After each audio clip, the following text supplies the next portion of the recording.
How's it going, guys? Welcome back to the channel. We're going to be checking out a video by the channel Bicycle Dutch. I've definitely done some reactions to this channel before. This one's called A Dutch View on Cycling in Kaunas, Lithuania. I've never done anything about Lithuania on this channel. I've never reacted to anything Lithuanian. This says right here, an impression of a cycle tour in Kaunas. Not sure how to pronounce that. Sorry, guys.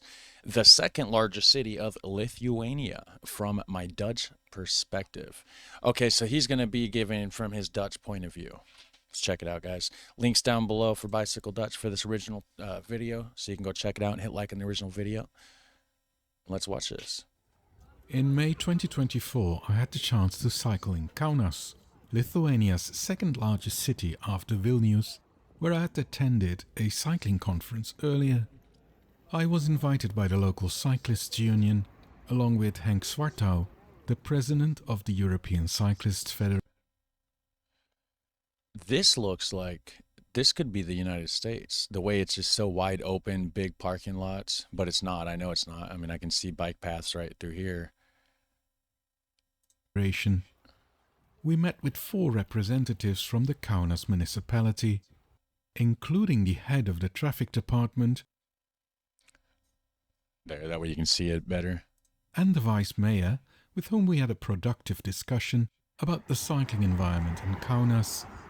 2 of the city officials had joined us for a ride through the city earlier, giving us a first-hand look at the cycling infrastructure. As is typical, the Cyclists Union highlights areas that could be improved. Yeah, like right here. You got a car parked across it. That's what would happen here. Well, if I can get back to the right spot. There we go. That's what would happen here. Like the bike lanes that we do have aren't priority because you have people park across them, stuff like that. That's how it would be here in the United States for sure. If we're lucky to have a bike lane right here. Normally it would just be a regular sidewalk that we just use as a bike lane, I guess. The Cyclists Union highlights areas that could be improved, which is part of their role. Kaunas certainly has its challenges. This little piece of infrastructure earned the nickname the Copenhagen Botch, and I can't see why the people in Kaunas would call it that. But of course, I was mostly shown what count as the city's successes, and I was pleasantly surprised. Like in Vilnius, Kaunas has some impressive cycling infrastructure. The red asphalt of the cycleways and certain design elements reminded me of the Netherlands. These driveways were rather well thought out. Although it's not red enough. In the Netherlands, that red would be a lot darker, wouldn't it? Thought out. Though I found it unusual that a road of this size even had driveways. The cycling paths around bus stops were also well designed. Okay. Unusual that a road that big had driveways. Because we have them here too, so that would be unusual if this guy goes to the United States as well. Because you would see that here too. Which he has actually. He went to Carmel, Indiana. Did some stuff with the channel American As was this entrance to a car service station. Overall, the paths were narrower than what I'm used to, but considering the lower volumes of cyclists, they were more than adequate. In areas where paths were shared with pedestrians, cyclists were expected to reduce their speed. In the Netherlands, we usually ask pedestrians to keep to the side, a small but telling cultural difference. The network is far from complete. Some older on-street painted infrastructure exists, and in several places, cyclists still have to ride on the sidewalk. Additionally, some of the infrastructure seemed more suited for recreational use rather than daily commuting. Yeah, this reminds me way more like the United States than the Netherlands. Like seeing all the, I mean, you can tell it's in Europe, of course, but I would say that it's closer to, in the places that we have cycling infrastructure, of course, this is going to be closer to what you would get here in the United States if you're lucky to get it.